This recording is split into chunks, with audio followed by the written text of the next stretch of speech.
से देखले बानी हमनी रखले बानी नहीं तो हर सामान अभी चिखले बानी नहीं तो हर सामान अभी चिखले बानी। जब से देखले बानी हमनी रखले बानी नहीं तो हर सामान अभी चिखले बानी। जरा चीख के दे अभी मीठे लागता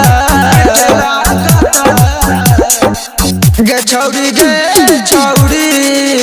तोर जवानी पूरा मीठ लागता गे छौरी तोर जवानी पूरा मीठ लागता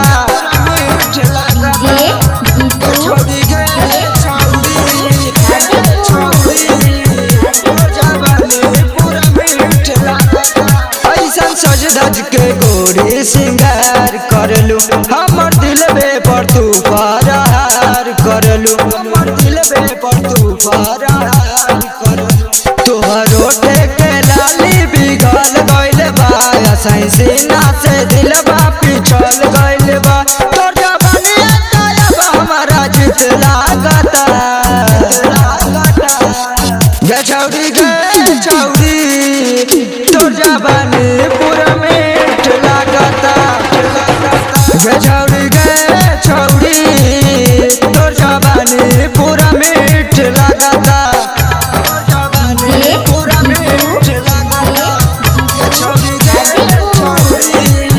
तोर जवानी पूरा मीठ लागता।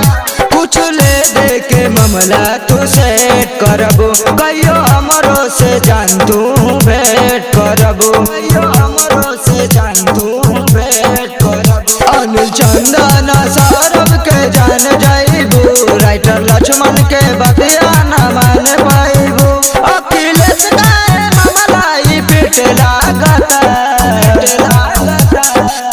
गे छौरी